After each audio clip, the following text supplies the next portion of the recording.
Afghanistan in a downward spiral as the Taliban make their claim on the country in the midst of a failed withdrawal from the US. So much to unpack on this topic today, including how we got here, what went wrong, what could have been done differently. How could this have been prevented? We will also discuss what this means for our national security and other jihadi elements in the region. Welcome back to the Foreign Desk podcast. I'm Lisa Daftari.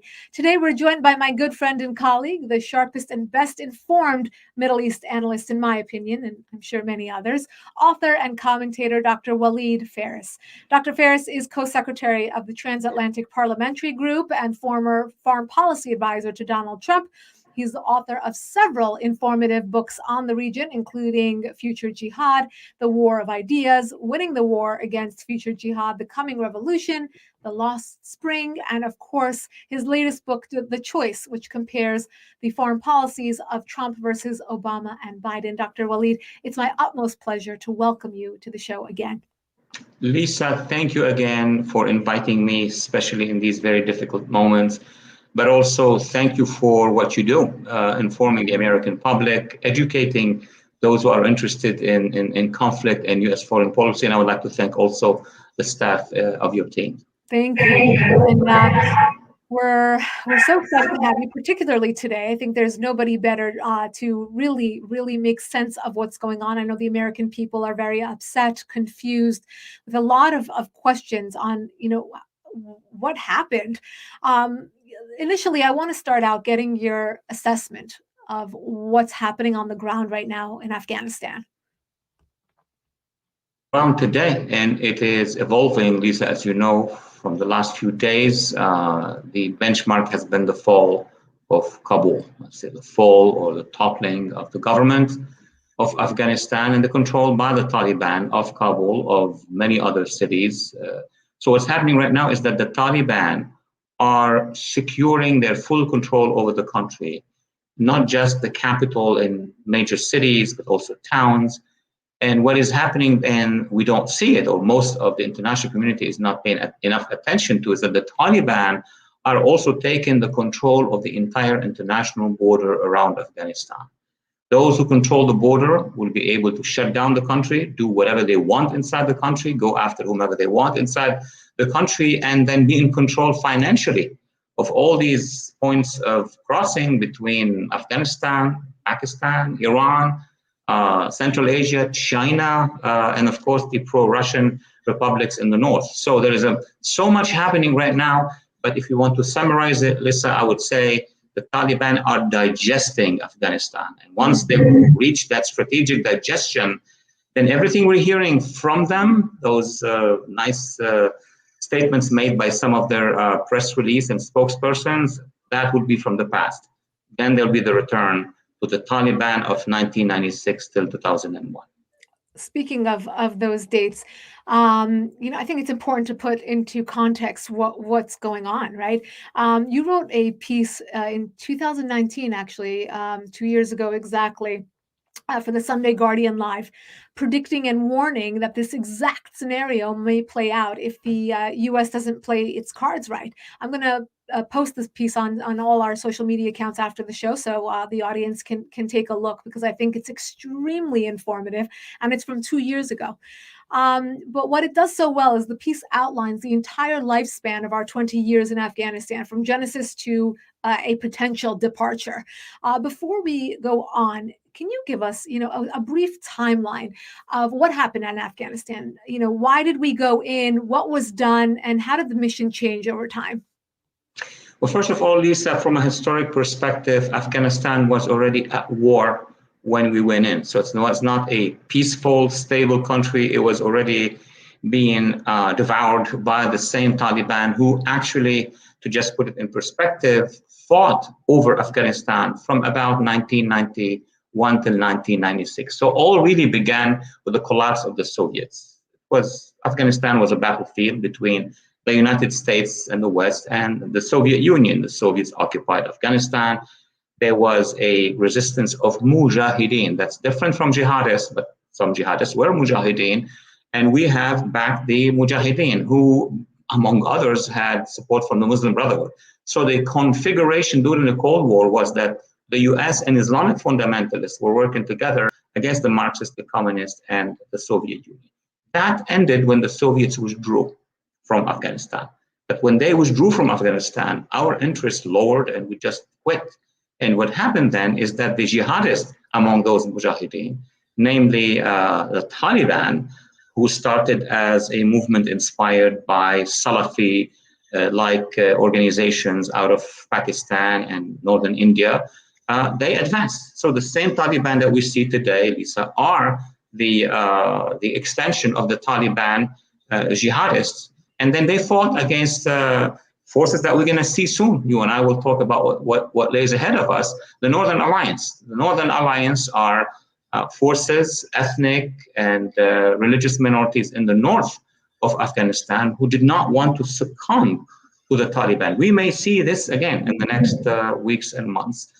So there was. Go ahead. There was a war led by the Jihadi Taliban, and they controlled 80% of Afghanistan and a status quo. But what the Taliban have done that drew us in that conflict, to remind those who have not been observing this before, is that the Taliban became connected to an international jihadi organization, and that's Al-Qaeda. So they gave protection to Al-Qaeda, and Al-Qaeda plotted out of Afghanistan to attack us in several places. First in East Africa, then in Yemen, and then of course the big one came on 9/11 when they caused the death of thousands of Americans. As a result of that, this is where the US campaign against terror started. We all lived those events. We went to Afghanistan not because this was an imperialist, colonialist enterprise. This was to defend ourselves. It's like when Japan attacked us, we kept pushing till we got to Japan and demanded surrender. Mm-hmm. So now the big question, and I'll stop here to have some back and forth with you. What was the goal of that campaign, the US campaign, which was very short? I mean, about 40 days, we brought down the Taliban, and then we installed friends, Northern Alliance and others. So what was after that? And this is going to link to what the president and his national security, I'm talking about President Biden and his national security Sullivan, said yesterday on TV, and I responded to that. They said, well, this was a civil war. No, it was an American plus allies war and campaign against the jihadi terrorists. That was what it was. And it was recognized by the Bush administration, even by the Obama administration for 8 years, by the Trump administration. And the first 5 months of the Biden administration, it's only a few weeks ago that something happened and they changed their mind and they changed their literature. So basically, we did that campaign to sustain in Afghanistan a local force, which is the Afghani government, many governments, Afghani armed forces. And guess what, Lisa, I'm just digressing, but that's important to remember. That now there are some criticism against the Afghani forces. Okay, accepted. We can have criticism against our allies, other allies. But for 20 years or 19 years at least, if you read statements and testimonies in Congress by both parties, by all these administrations, they were praising the Afghan forces. They were sending them money, earmarking budget after budget because they were fighting with us, shoulder to shoulder against the Taliban for all these years. Then what I think went wrong for the 20 years, which we could discuss, is we were not able to achieve the second goal. And the second goal was to empower Afghanistan to become able by itself to fight, by itself and with our help, but by itself to continue to fight the Taliban and then secure a country like post-Nazi Germany was able to do, or post-fascist Italy was able to do, or Japan was able to do. That is where the real debate should have been, but that has nothing to do with the change of direction that the Biden administration did over the past 24 to 72 hours. I mean, there are so many questions, right? You're doing a wonderful job at really giving us a wonderful synopsis as to what happened in 20 years. But I guess my first reaction to what you say is, why did this go the wrong way? Why did we lose sight of why we're there? Why wasn't the second part of this mission not fulfilled? And I guess ultimately, did we surrender Afghanistan? Did we serve it up to the Taliban on a silver platter? I mean, how did we lead ourselves to this ultimate conclusion to withdraw without any strategy? I think, Lisa, your question, my answer, and our debate now, our conversation, may I say, is going to be the genesis of so many conversations that are going to be taking place, so many testimonies I can see coming and debates in Congress. We have two elections coming, one in the midterm, one is the presidential election. So this is not going to be forgotten in 24 hours. This is the beginning of a conversation that would go over, as you did and I did, 20 years, but certainly would have to cover the reason for what have we done. I mean, what have we done in the 19 years and a half? And then what have we done in the last 3 months? These are two very important matters to address. So I will leave or I will introduce some facts and some realities to our audience, to your audience, and then we could go deeper. The goal initially of the previous administrations, that would be from Biden to Bush, should have been to help Afghan society equip itself with resistance tools. And those tools should have been education, changing the educational system in Afghanistan. Should have been working with social forces that are so crucial for a political change and ideological change, and those were responsible for being able to stop the return of Taliban, and these are women. That's why the battle really is about Afghan women right now. Why? Because the first component are the mothers. They are the first contact with the kids, right? From 0 to 5. This is what they do, basically, the mothers in that sense. Have we done a good job, first of all, in dealing with teachers? There are 19, 20,000, maybe more teachers across Afghanistan who are in touch with the children at school. And I'll explain why this is important from 9 to 4 and from their age 4 to 14, 15. And why is that important? Because this is where the Taliban actually begin. That's where they begin. Their name is Taliban. Talib is students. So if we don't do the fight to de-radicalize or to shield those youth from the teaching of the Taliban, from this indoctrination, we lose the war. And that's what happened, basically. We lost the war because they did not allow the United States and its allies to shield this society from the teaching of the radicals, as we did in Germany. In Germany, first thing we did after the occupation was to make sure that the schools are not re-radicalized by the National Socialists, the Nazis, or the fascists. This is where we lost the war of ideas. Now, there are reasons for that. We can come back to it. Number two, to work with social forces, that's women, for example, because moms can have a huge influence on the minds of these little kids. If you shield and protect those kids at home first, then at school, you have a very protected society that you cannot radicalize. The problem is that the Taliban kept their schools, kept their ideological structure, and we were forbidden from doing this. Now you're going to ask me the next question, by whom? Well, that is going to open the big window for the American public. That is, our military did their job. There is not one single battle in Afghanistan over 20 years that was lost by the United States, not one, and anywhere around the world since Vietnam, basically. So where we lost is in Washington, where the lobbies, the Islamist lobbies, well, of course, you have the Iran lobby, but you have the Muslim Brotherhood lobby.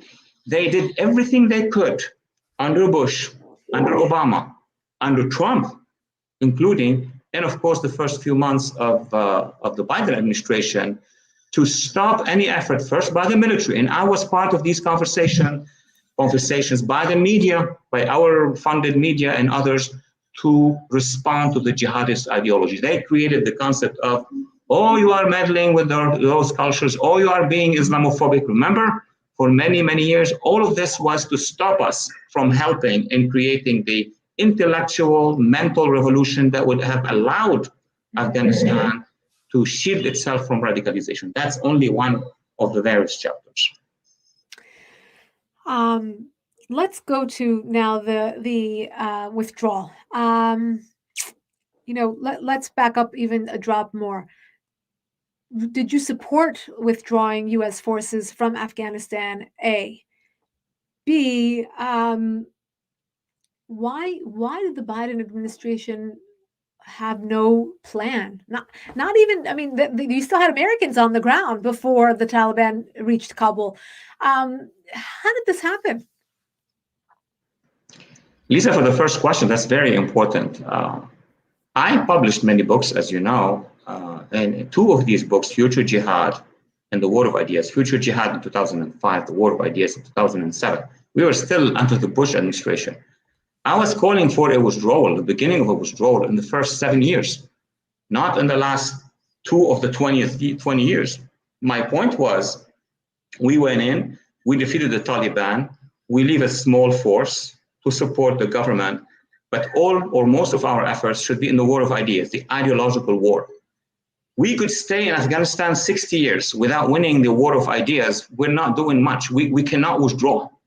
The reason for us to withdraw is if we win the war of ideas, meaning the Afghan society is able to defend itself against the Taliban. So if you ask me theoretically, of course I'm with the withdrawal because we have other stuff to do elsewhere. We have jihadi campaigns in many other places. Mm-hmm. But if you ask me, in the present circumstances where we have not been able to achieve those goals, should we withdraw? That would be suicide. It would be like you are telling me, we liberated Normandy on June 6th. Okay, this was done, and we need to withdraw on July 14 or 15 because we achieved it. What about Nazi Germany? So no, we cannot withdraw if we do not achieve the goal. Unfortunately, we weren't able. So I would have advised three administrations, the four administrations, to act differently. They did not act differently. So if we are now in June, July, August of 2021, and you ask me this question, should we withdraw? I would say this would be a threat to U.S. national security. Please change policy, not withdraw. Once you change policy, you achieve the goals, then please withdraw. Well, once you get to the place where you think it is time to withdraw, how could you have prevented a Taliban takeover? This is crazy. I'm using those terms rarely. How can we not notice that there are 75,000 Taliban in the country? I mean, this is crazy. Second, when they start moving nationwide, I mean, when ISIS move, I don't know, a Jeep or a van, mm-hmm. You have all the satellites, you have the whole American power going after them. The drones will be going. 70,000 Taliban seizing town after town, city after mm-hmm. city. There is something utterly wrong. And I tweeted already over the past 24 hours that in my assessment, after I've observed what happened, after obviously I got information from sources, from NGOs, from politicians, and this data is growing. This was not an invasion by the Taliban. This was a coup. This was a coup d'etat against the government of Afghanistan, because what happened was a crumbling of the army, a crumbling of bureaucracies. And we just got this morning additional information, that huge amount of money were spent since the end of 2018, but intensely over the past 4 to 5 months, to governors, to officials, to bureaucrats, to officers. That explains the collapse. If no orders are given from the Ministry of Defense to a unit to fight, I mean, when there were tribes and militias, they were fighting longer. Now they were an army, a much larger army. How can that happen? So it seems to me, and I'm still putting the pieces of the puzzle together, that there was a plan by the Taliban, obviously, backed by outside forces in the region and money to mellow and minimize and undermine the government. And there were negotiations between the Biden administration and the Taliban. Excuse the term, but I think that force fooled our administration. They told them something, and then they did something else, which explains why the president, the national security advisor, everybody they don't know. They told us something, but something else happened. So let's talk further about this negotiation between the Biden administration and the Taliban, because I think that's very, very interesting, and it's not talked about often enough. From the outside, it looks like the only element that had a plan was the Taliban. They had a plan. It didn't seem like the Afghan military or the president knew what the heck was going on. They had to flee, right away. It didn't look like the Biden administration had any idea what they're doing. I mean, everyone's scrambling up the airport. No one can forget these images that we saw coming off of the tarmac. But, what what was said to the Afghan president? Was there some sort of message for him to leave? Why did he leave so abruptly? Why did the military give up so quickly? Why were the weapons just left there? $83 billion worth of high-tech weaponry just handed on a silver platter to the Taliban, a terror organization. I mean, it's mind-boggling. What were, I mean, fill in some of these little gaps that I left in this conversation to say, what was talked about behind closed doors that allowed this crazy storm to come about? It's wonderful that you are giving me the opportunity to share with your audience some of the most recent analysis I've developed about what really happened. And in the debate now, the administration and their camp are attacking the previous administration. So it's not us. It's the Trump administration that had negotiations in Doha, Qatar, with the Taliban. They signed, they inked an agreement, and we just came in May and decided that we need to implement that agreement. That's politics. I am going to explain the difference between the Trump-Taliban deal, or the Trump deal with the Taliban, and the Biden deal with the Taliban, and these are two different deals. So the previous administration, and I was opposed to that. I mean, even the Trump administration efforts to send an envoy, who, by the way, was adopted by the Biden administration. That's very telling. When they went to Doha and discussed, this is what they come up with. They said, yes, we will begin a withdrawal from Afghanistan. Listen well, when the Taliban will disarm, let go of their militia, not we're going to give them weapons. And then they would negotiate with the government of Kabul. They would form a national unity government as a political party, and then we begin the withdrawal. And even that withdrawal was conceived to be different, not a nationwide overnight withdrawal. It was province, after making sure that the militias are disarmed, that the army is in. That's a different plan. And I was very critical of this plan for other reasons. But yes, it was a plan that could have been implemented. That should have been the plan. Then this administration comes in January, and then they brought in with them the diplomats who engaged in the first, Mr. Khalilzad, Ambassador Khalilzad. And then they renegotiated with the Taliban with the help of Qatar and the Muslim Brotherhood elite in Qatar, in Doha. And this is what they come up with, that they're not going to ask the Taliban to disarm. Wait a minute. So that's a huge change. We're not going to ask the Taliban to disarm, but we want them still to negotiate with the government and find with the government some sort of compromise over the militia and the army. So it was bad, but not as bad as what happened in reality. So what may have happened, and I cannot confirm it, is that the government of Qatar and the Taliban guaranteed to the Biden administration that, okay, everything will happen by the book, by what we have agreed upon. The Taliban and the government of Afghanistan will get together and they will formulate a plan. And then the Taliban suddenly started to move in different direction and make several attacks. Then something strange happened over the previous weeks. Officials from the Biden administration, out of nowhere, started to say, oh, this province will fall in 3 weeks. Why are you telling the Taliban that this province will fall in 3 weeks if this is an invitation for the Taliban to move in? Mm-hmm. Then they left Bagram Air Base. When you leave Bagram Air Base, this is a signal, a direct signal that we're not going to provide air cover for the Afghan army, and on and on and on. And then the last statement was, oh, we think that Kabul will fall in 3 weeks, maybe in 2 weeks. These were statements, signals coming from the administration. I am not sure what level of the administration. I'm not sure even if the president knew about that. So that's something very fishy in the situation. So the Taliban were kind of guided by forces that I'm not very clear about to actually do this blitzkrieg on the government. And as I said earlier, and I conclude here, some hand was funding bureaucrats inside the government. So when the president of Afghanistan and the governors and the units commanders were asking, are we going to be fighting? Would there be air cover? The answers were no. You're going to have to leave. So there was a plan by the Taliban and Taliban protectors to promise Biden something, did not deliver. And once it happened, then the Biden administration was bogged down with one issue, how to get the Americans out. So everything else was left, was dropped. So now the whole thing is what's happening in the Kabul International Airport.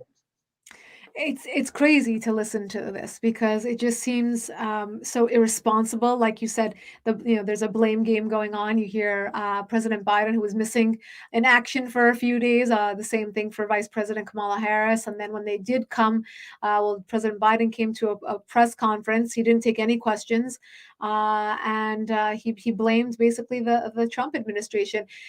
What you outline is contingencies, right? Concessions. If the Trump administration would see that they're not getting a deal, there's no two-sided negotiations, they would obviously deal differently. And anyway, the Biden administration has never been shy to do a 180 on a Trump era policy. Look at the Iran deal, for example, and the Paris Climate Accord, and so many other things. But the point here being that there's no accountability. And going forward, I think, you look at the way that the United States looked at 9/11, right? It was as if it was the end of the world, and you had a bunch of terrorists working out of a cave. Then you saw ISIS, where maximum 50, 60, 80,000 maximum fighters at its peak, and everyone was going crazy. And they had two cities, one in Syria, one in Iraq. Now you're talking about a terror organization having a whole country at its disposal, a legitimate army, weapons, galore, an entire population that will have to fold under this flag. Can you walk us through what this will mean? What are the ramifications for terror, the war on terror, American national security, the region's stability, and what will this mean for the various jihadi groups? Will they come together? Will they fight each other? How will it look?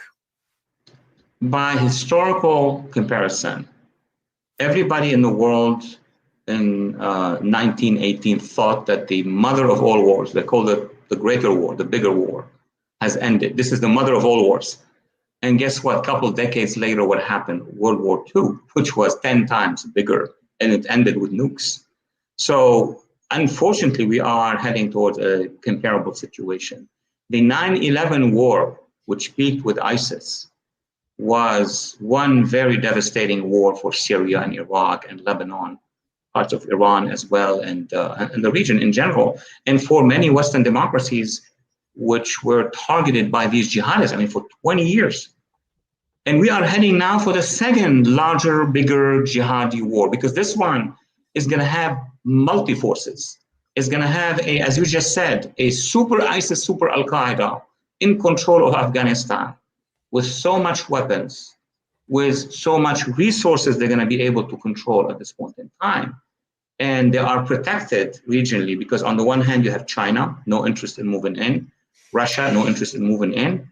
And since you are one of the experts on Iran, Iran will handle the situation. So now you have a plateau starting from China to the Mediterranean Sea, completely under the control of terrorists, jihadis, Khomeinis, etc. Now, who will that threaten? First of all, it's going to threaten the peoples under these regimes, the Afghani people, the Iranian people, the Iraqi, Syrian, Lebanon, etc. Second, the other partners in the region. Israel will be under greater threat. The Arab coalition, already the Taliban are not wasting time. Their spokespersons are threatening the Emirates and Saudi and Bahrain and Egypt and everybody. All our real allies in the region, the Arab allies, are now under threat and they're not happy. I've been on Arab TV, as you know, for many years, but now for many days dealing with the issue. They are under shock. What did you do? They're telling me as Americans. You just give Afghanistan to the maximum uber jihadi force in the world. But beyond that, there is no guarantee that the Taliban, that Islamic Emirates, will not obtain weapons that are more advanced because they will have the money. There is no guarantee that next door in Pakistan or Iran or elsewhere, there will be those tactical toys that are very dangerous heading towards Afghanistan. We have no access now. We just stopped ourselves. So Europe is under threat, and obviously the United States is under threat. Don't even ask me about the size of the jihadi networks at this point in time when they have a country like Afghanistan with experience for 20 years in warfare feeding them.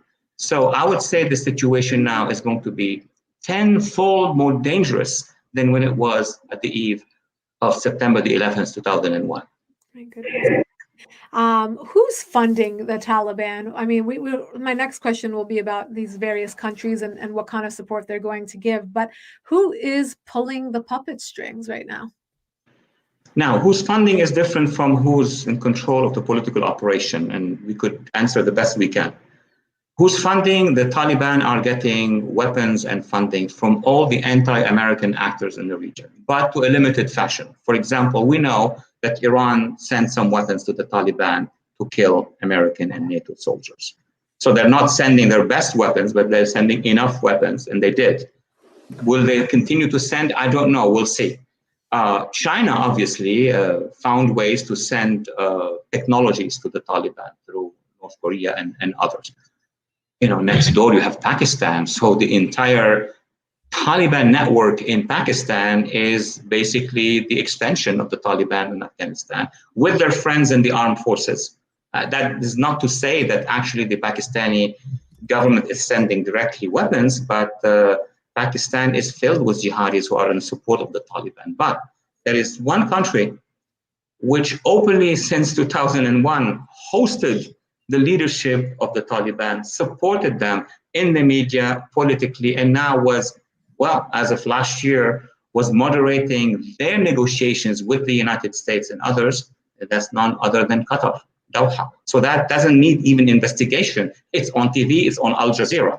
So if you combine all of that, you would say that one country will have a lot of influence with the Taliban, and influence means not just political advice, it means logistical support as well, is Qatar and therefore the Muslim Brotherhood. And that's why, by the way, Lisa, let me say this, that we haven't said before. Those Taliban are a little bit changed than the old Taliban. They are more sophisticated. They are more disciplined. You can see the message coming from Doha. I mean, it's very, very clear to tell them, oh, at this point in time, you have to say this, that the woman will be more respected, but within the limits of the ideology, that Americans can leave, that we're not going to cause any harm if everybody goes under our ideology. This is the messaging of the Muslim Brotherhood. That's how they talk, if you compare notes. Mm-hmm. So here you go. You have that reality, which we are going to be witnessing for a long period of time. What's going to happen with Iraq? Are we going to be pushed out of Iraq as well, and then we'll hand it over to Iran, and then therefore, you'll have the real Islamic State, right? That's going to span from Iran to Kabul to Baghdad. What's going to happen there? We've seen this before. We've seen that movie before, as we say. So we were in Iraq for a number of years, initial wave under the Bush administration. The Obama administration on day one sent that, on year one, sent a letter to Ayatollah Khamenei telling him we want to engage. Remember that major letter that was sent actually in the same month where the Green Movement and the Iranian youth on the ground were uprising. And nevertheless, it didn't do anything. The Obama administration did not budge, did not move. And that is something that tells me that the Biden administration, despite everything's happening in Afghanistan today, they have a plan. They want to go with it because there are forces behind them that needs that plan to be done. So in 2011, at the end of 2011, despite all the warnings coming from the military and the Pentagon and the intelligence community, former President Obama ordered the withdrawal, and the last Humvee left at the end of 2011. We all remember this. We lived it. So what happened months and years after? Well, the Iran militia came in and took over. So when you leave a country before you complete your job, the militias are going to come in. And that's what I'm expecting. That has happened already in Afghanistan. We leave, the Taliban comes in. We leave Iraq for the second time now because we went in 2014, end of 2014, when ISIS came, and then we had to redeploy. So now we are in a situation whereby the Iraqi, under Iran influenced government is going to tell us, now, thank you, we can handle. And what's going to happen? We will be replaced by the Iran-controlled militias. Exactly. I mean, what's the takeaway here? Um, you know, is this not a place for Americans to put boots on the ground in order to nation build or to really can we have this war of ideas or to defeat an ideology when we send troops to another country? I mean, what's the takeaway? The troops' goal is not to win a war of ideas. The troops' goal are to keep a space of liberty where you can win the war of ideas. Because if you don't have freedom, how can you win the war of ideas? So when allies and the US liberated Western Europe, right? We occupied part of Germany. The enemy were the Nazis. So we were there not to actually fight any fight on the streets of Germany. We were there to ensure that there is no return of the Nazis. And there were for a few years attempts. And then the second phase was to deter the Soviets from invading Western Germany. So the goal of a force that exists there is to assist the local government or the local organization to maintain a space for freedom. The real army that moves in are educators, are NGOs, are people who can connect with society. Well, for Germany, it was very simple. The German people by itself was educated enough. So once you remove the Nazis, it became a democracy. It became one of the greatest democracies after the United States. In Afghanistan, we unfortunately did not use 20 precious years because we've cleared our army, our forces cleared everything, but unfortunately we lost the war of ideas because we did not wage it. We did not wage it because there were 8 years of President Obama's administration who told us, do not touch the curriculum, don't do this is Islamophobia, etc. So we were still spending blood and treasure for nothing in return to build up. So now to answer your question, it is going to be very difficult for the public to understand what you and I are discussing in my point here. This is going to cause us probably another 20 years. What we have done, what our administration has done over the past, 1 week is going to cost us 20 years because the Taliban are going to radicalize. They're going to create the mother of all threats out of Afghanistan. With this administration or the next administration, I don't care. There will be a return of the United States and NATO. This is absolutely clear because we cannot accept a threat that would start in Afghanistan all the way to the Mediterranean and then hit us. So all what we've done now was to erase 20 years and we'll have to pay the price. The invoice will be another 20 years, unfortunately. It's so sad. Um, I want to talk about the influence of a few different countries. First, China has already expressed interest in talking to the Taliban. What will their exact role be, and what's the fear of these two elements joining forces? China talking about the Taliban is realism. This is not long-term. The Taliban are not another communist party. At the end of the day, they are on a collision course, China and the Taliban, especially that once the Taliban would control Afghanistan the way they want, they're going to start to look outside. They're going to look to Uzbekistan, Tajikistan, all the other stands, and they're going to start looking toward Xinjiang inside China where you have a Muslim minority. But that's far down the line. At this point in time, China is proposing to the Taliban, I can flood you with cash. And the Taliban could be the jihadists of all jihadists. Once you say cash and money and material support and project, so there will be between the Taliban and China a moment of cooperation, like the one between the National Socialist of Germany, Hitler and Stalin. They devoured Poland, and they were together for a while, and then one jumped on the other later on. Now, China's real ally in Afghanistan, beyond the Taliban, so in a few years, is going to be none than Iran. Iran and China are more on a natural path of alliance because Iran is heading towards trying to impose its own influence in the northern and central part of Afghanistan. There is a large minority known as the Hazara, who are Shia in majority, where Iran is now introducing militias like Hezbollah in Lebanon and like other militias in Iraq. And one of these organizations is called the Fatimiyun. And the Fatimiyun were deployed in Syria. So Iran is telling, and I know you're going to ask me that question, but Iran is telling China, wait a minute, I'll be back to some parts of Afghanistan. I will build that link with you. So China now do business with the Taliban. Once we have that link, geographical link, then China and Iran will be the masters of the scene. How about Russia? I didn't hear you. Oh, I said, how about Russia? What do you think Russia's next move will be regarding Afghanistan?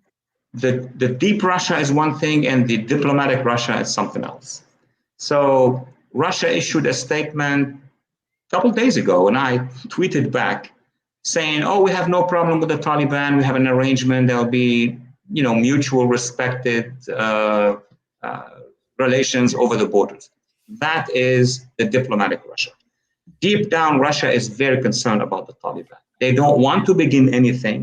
So they've done two things. Number one, they sent units to Kazakhstan and I think Tajikistan and the other republics, Uzbekistan. And those troops are now training, you could see it online, with the local forces. This is the real message to the Taliban. Okay, you took Afghanistan, we have no problem with you, but do not cross the red line coming into Central Asia. Because if you are in Central Asia, you are coming at me, Russia, especially as of Kazakhstan and beyond. So the Russians want to have cordial relations with the Taliban, but they know at the end of the day, the Taliban could pose a great danger against Russia. What do you think? I know we always talk, and it seems like our topics are always, doomsday and all this negativity, but I know you're also an optimist at heart in some ways, like I am.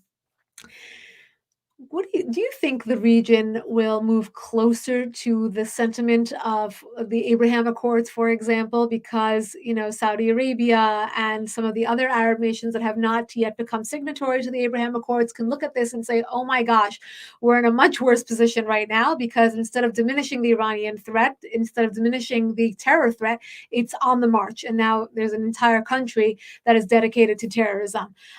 Could we perhaps see either with or without the Biden administration, because we haven't seen any enthusiasm coming out of them for the Abraham Accords, can we see whether it's formally in the shape of another sign on to the Abraham Accords, or maybe informally, can we see these countries moving closer to Israel and therefore creating this more moderate force in the Middle East that includes Israel with these moderate Arab nations? Absolutely. You are raising a very important point, Lisa. If you look at the region, the MENA, Middle East, North Africa region as a whole, from a very, very high altitude, you would see the formation of two Middle Easts. It's like Europe, Western Europe and Eastern Europe during the Cold War. So now you have the jihadi Middle East, or the radical Middle East. It stretches from now Afghanistan down to Iran, to Iraq, Syria, Hezbollah in Lebanon. Gaza is part of that. And whatever influence that the Ikhwan or Muslim Brotherhood have, either in Qatar or in Turkey or in piece of Libya. So all of that is one zone. The other zone are the people of the Middle East who believe in peace, in cooperation, in freedom, in moderation. And that includes basically, obviously, Israel at the center, that goes even to democracy and liberalism. But you have now the Abraham Accord that was able to bring together members of the Arab coalition, which is really strategically outside Israel, the real bloc that is an ally, strategic ally with the United States and the West. It includes Saudi Arabia, UAE, Bahrain, Egypt, parts of Libya, Jordan. Obviously now Sudan and Morocco have joined the Abraham Accord. So to answer your question, yes. When you have these kind of threats coming together, these dark clouds gathering, then you're going to have two movements. Number one, more countries will join the Abraham Accords, with or without the US administrations, Biden or after Biden. That is not going to be a factor. This is for their own interest. And second, it's going to also compel Israel to work more with regional allies. Look what's happening between Israel and the UAE. Unbelievable. I mean, these countries are working together today as if they were England and the United States for the last 100 years, or Britain and the United States. So yes, I agree with you. This is going to come. Now, a major player who could change the speed with which the Abraham Accord or alliance would widen is going to be Saudi Arabia. So if you ask me, the Saudi leadership, the reformist Saudi leadership of Mohammed bin Salman, which is hated by the Brotherhood and by all the jihadists because he's reforming all what they are, trying to do. He's changing it. I think Saudi Arabia will be slowly and surely moving to integrate the Abraham Accord. It's really the force behind the Arab side of the Abraham Accord. They have chosen to stay outside the signing process till every other Arab country is in, and they will come in the end. Now they may go faster, I think. Yeah, it seems like they're the godfather here. The Abraham Accords seem to be between the people of the Middle East, right? So we talked even about a potential Cyrus Accords with the people of Iran and Israel, because obviously the people are the ones who want to connect with one another. But speaking of people, and you mentioned the Afghan women and children, and I know their faces and their plight is really at the forefront of all of this. Is there a chance for the Afghan people to mobilize against the Taliban? And I know it sounds naive in a certain way because they had that influence in the 90s. And then even in the last 20 years, it's not as though they were rid of the threat of the Taliban. But do you think there's a breaking point where the people, like they look at the Iranian people and say, we don't want 42 years, like the way that the people in Egypt said, we didn't come to Tahrir Square for this. We're going to come out again. Is there a chance for the people of Afghanistan to stand up to this? Absolutely. As a matter of fact, since yesterday, if you look at social media, it's not really omnipresent in the mainstream media, except in a few parts of it. The embryos, the genesis of the Afghan general resistance against the Taliban has already started. This is the fight, it's like in the Terminator movie, against the machines. It has started in small places. In the Panjshir Valley, for example, you have now a gathering of resistance against the Taliban. They took a few positions. The balance of power is just, to the advantage of the Taliban. But these are youth, some of whom were born in 2001. So they are barely 20, 21-year-old. They have not known the jihadi Taliban. They have not lived under them. And suddenly this medieval force come and is going to take one liberty after another liberty. And for women, it's going to be even worse because boys and men and young men can get by this. Women, what can they do? They are women, and the Taliban will go after them. But if the Taliban goes after the women of civil society, men and males of civil society are going to rise. It's going to create a psychological shock. So there will be a resistance against the Taliban. Some parts of Afghanistan are prone to that resistance, namely the northern part of Afghanistan, the very northern part, Northern Alliance. The Shia parts of Afghanistan, the Hazara, also will rise against them. And we will see what happens in the Pashtun areas at the end of the day. That would depend also on how the international community will behave. Now it's very difficult to see how the United States is going to help civil society after it had allowed Taliban to invade them. It's a drama, it's a tragedy, actually. So we'll see in the weeks, months, but certainly after the next midterm elections, because there may be a different push from Congress, and we'll see in 2024. Yeah, this is why you're one of my favorite, if not my favorite guests, is because you always anticipate my questions because we flow so nicely together in this nice conversation. My next question to you was exactly that. What will be I want to ask you a two-part question, and I want you to maybe focus more on the second part. But what will be the reaction or action of the Biden administration to this debacle? Obviously, I know they're backing away from it because they don't want to take don't have the accountability here to say that this was on them. But how will this change? What will their policy be with Afghanistan? A, B. And more importantly, they didn't listen to you before. They didn't listen to you then. But if you had the ear of the Biden administration and perhaps the next administration on how to deal with Afghanistan, how to climb out of this mess, what would you say to them? Let me start with section 1, which is the state of the administration at this point in time. Let's look at realities. I'm going to be as raw as possible in my observation, because we are at an age where we have to share everything with the public. It's a smart public. Everybody is online. We know more than 20 years ago or 30 years ago. I think that there are elements in the Democratic Party authentic elements of the Democratic Party who are really for women and minorities. And they practice this here in the United States, and they give their hearts to this. Seeing these images and videos and pictures in social media coming from Afghanistan, these elements are living a crisis, an intellectual crisis. I mean, when they see women asking the Marines or the US soldier in Afghanistan, Taliban are going to crush us, what are you going to do to help us? All these NGOs, there are hundreds of NGOs from Afghanistan who are contacting the NGOs here. What have you done? Why is your progressive administration do this and let us go under these medieval forces? So there is a sort of a psychological shock that is happening now, coming from elements within the Democratic Party. And the Biden administration is not immune to this. I mean, they will have to react to this. Now, the Biden White House has a plan. And that plan, as you know, is the Iran deal. They want to sign it no matter what. And then they added to the Iran deal the Taliban deal, because both of these deals actually complete each other. So it's going to be a struggle in the Biden administration between that wing of free mind people who are progressive and the administration, because the administration is going to say, I will do everything I can to handle. What can you handle? You've just given Afghanistan to the Taliban. So now let me go to the second section.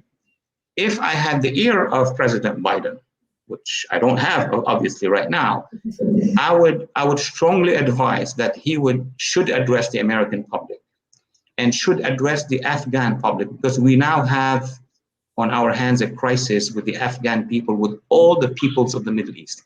The regimes with whom the Biden administration is cutting deals, Iran and Afghanistan and Hezbollah and Hamas and God knows what, they don't like America. They don't like progressive ideas. They don't like the liberals. They kill the gays. They suppress women. So the real allies of the United States are the peoples of the Middle East. And we have done something very bad to the people of the Middle East. So a Biden administration needs to do what Gorbachev has done in the Soviet Union. It's called glasnost and perestroika, restructuring US foreign policy. Number one, he has to regather some sort of center of gravity. There should be a union between Republicans and Democrats. We need to save the world from what is happening, and then we're going to save our own national security. So if there is a U-turn in American foreign policy, even a Biden administration that I oppose on so many grounds can do a lot, can do immensely to help the people of Afghanistan. Just by addressing the Taliban and then creating an international coalition to save the peoples of Afghanistan, half of the situation right now will be reversed by the Afghanis themselves. They don't want our soldiers and our Marines. What they want are words. It's like, remember when President Obama, in 2009, in June of 2009, the youth of Iran were calling on him. They didn't call on tanks or on planes. They said, stand up with us. Say that you are with us, and we will do the rest on the ground. The Pasdaran officers would flee. They were afraid that America would do something, and President Obama actually did the opposite. So now it's really, the honor of this administration and the mission of the United States is to stand by the people of Afghanistan. It's the best place to end. Unfortunately, we're out of time. Dr. Walid Phares, thank you so much for joining us. It's obviously all about the people, and we're going to have you come back very, very soon to touch upon Lebanon, because unfortunately, we didn't have enough time today. I think we could have had a whole other hour just on Afghanistan. But thank you for your insight, for so clearly and concisely giving us a summary of what's going on there and really unpacking so much information for us. I will link to Dr. Phares' article after the show, so you can all read that as well. And for those of you who would like to subscribe to our weekly podcast, you can go to youtube.com/Lisa Daftari, and to sign up for our daily top 10 newsletter, go to foreigndesknews.com. See you all next week.